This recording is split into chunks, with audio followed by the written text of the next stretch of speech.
Bueno, estábamos hablando de bases y bases canónicas y tenemos una lista de unos teoremas importantes que nos van a ir sirviendo después para seguir avanzando, ¿no? Bueno, hay un teorema importante que dice que un poco ya lo estuvimos charlando sin haber nombrado el teorema. Dice que si B es una base del espacio vectorial B corta, cada vector del espacio vectorial se puede escribir de una única forma como combinación lineal de los elementos de la base. ¿Sí? A ver, si B es base de B, ¿no es cierto? Cada vectorcito, cada vector en el espacio, vectorcito, recordemos, puede ser vector, polinomio, matriz, ¿no es cierto? Cada elemento del espacio puede escribirse de una única forma como combinación lineal de la base. De una única forma como combinación lineal de los elementos de la base B. Bueno, nosotros recién cuando estábamos hablando, que tocamos la cuestión de base canónica y qué sé yo, nosotros dijimos que cualquier elemento de ese espacio, estábamos trabajando en R2, entonces cualquier vector de R2 podía ser escrito como combinación lineal de los elementos de la base, eligiendo adecuadamente los escalares que correspondan para lograr el vector que nosotros queremos lograr. ¿Bien? Bueno, si B es base, cada vector se puede escribir como combinación lineal de los elementos de la base, pero de una única forma además.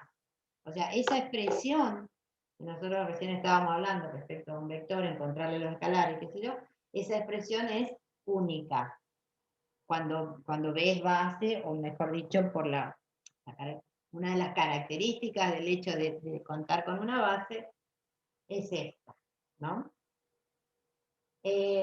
Otro teorema dice que si B es una base y contiene a n elementos, si B es base y contiene si B es base de B y tiene n elementos, entonces cualquier otro subconjunto con más elementos es LD.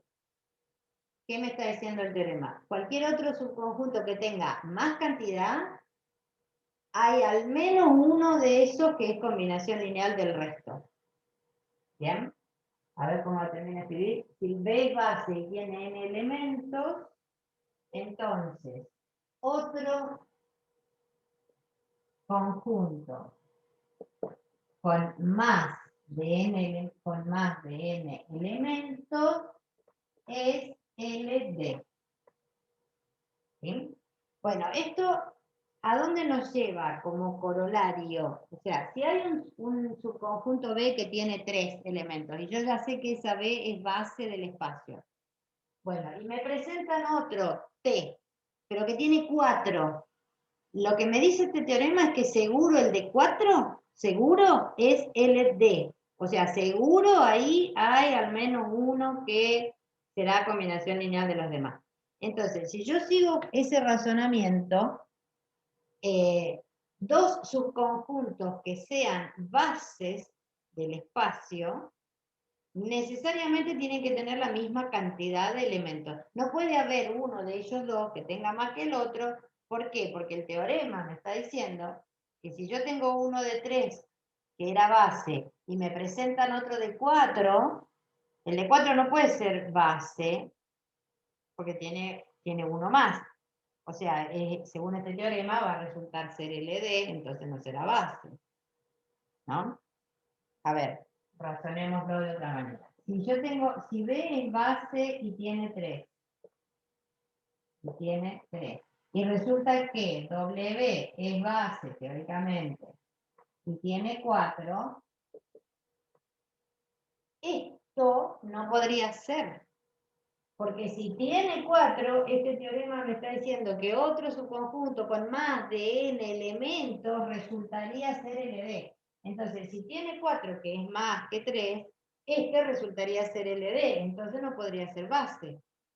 O sea que si yo estoy hablando de dos bases del mismo espacio, necesariamente tienen que tener igual cantidad de elementos. No puede haber una base que tenga más vectores que otra base. Algo falla, o sea, alguna de las dos no es ¿Siempre base. hablando del mismo espacio, profe? ¿Cómo?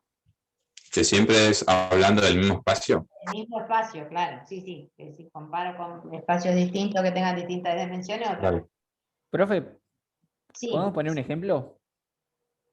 sí, más o menos esto que está acá. O sea, si a vos te dicen, si a vos te dan dos subconjuntos y te dicen, mira, estos dos subconjuntos son dos bases, ¿sí? Pero en uno hay 3 vectores y en el otro hay 4. No, eso no puede ser, porque por el teorema, si uno de ellos es base, si el de 3 es una base, cualquier subconjunto con más cantidad de elementos va a resultar LD. Entonces no puede ser base. O sea, ahí hay una contradicción.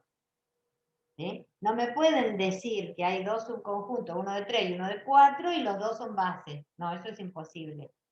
Entonces, como corolario, llego a la conclusión de que todas las bases del mismo subespacio necesariamente tienen que tener igual cantidad de elementos.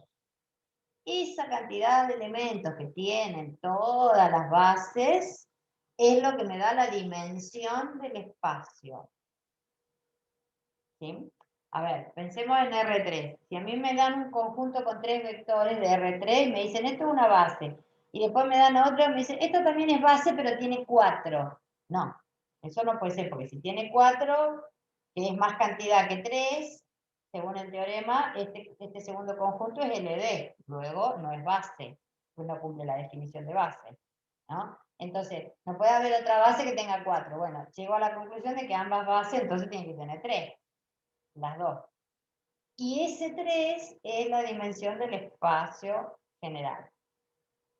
¿No? Esa es la idea de la relación que hay entre bases y dimensión. Insisto, bases, los espacios tienen infinita cantidad de bases. Que hay una mejor que las demás, que la usamos más, que se llama canónica, que qué sé yo, sí. Pero tenemos infinitas bases. No me puedo complicar la vida con una base de unos vectores rarísimos y sigue siendo base, ¿no?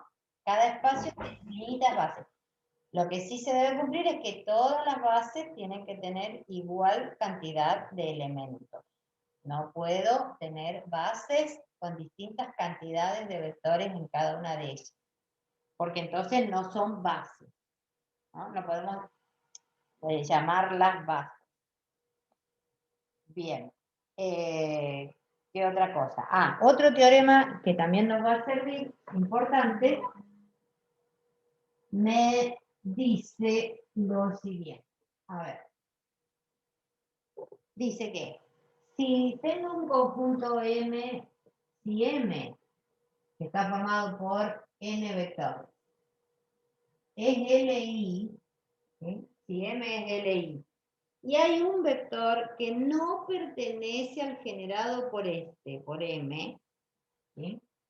Y resulta que W no pertenece al generado por bueno, el teorema me dice que entonces la unión M unido con este vectorcito es LI.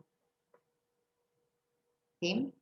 Esa idea, ese resultado, ese teorema, nos va a permitir a nosotros extender bases.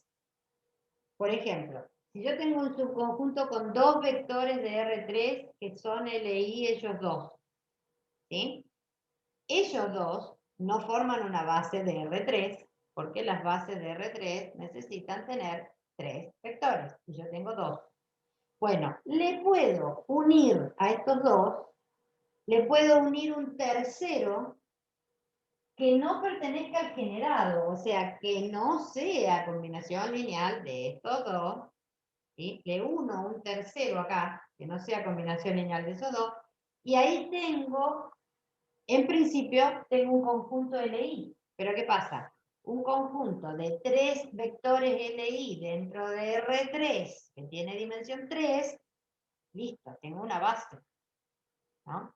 Digamos, hay una idea subyacente que si tu espacio tiene dimensión n y vos tenés un conjunto con n elementos independientes, tenés una base, ¿no? Ese también es un resultado demostrado en algún lado, en algún teorema, ¿no? Entonces, con este teorema, lo que yo voy a poder hacer es extender hasta llegar a una base de R3. Insisto, si hay dos vectores de R3 que son independientes, y yo me busco un tercer vector de R3 independiente con estos dos, o sea, que no pertenezca al generado por ellos dos, que no sea combinación lineal de ellos dos, ¿sí? Armé un nuevo conjuntito con tres vectores, ahí tengo una base. A partir de una de dos, no sería base, ¿no? A partir de un subconjunto de dos, puedo extender a una base del espacio.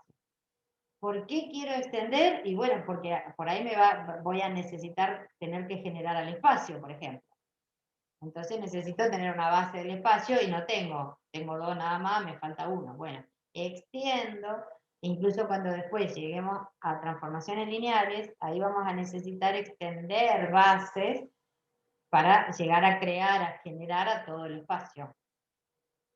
Que con dos vectores no generábamos a R3, ¿no es cierto? Entonces, este teorema me garantiza que le agrego uno más que no sea combinación lineal de los dos que tengo, y ahí llego a tener una base para todo R3, digamos. Bien. Bueno, hasta acá.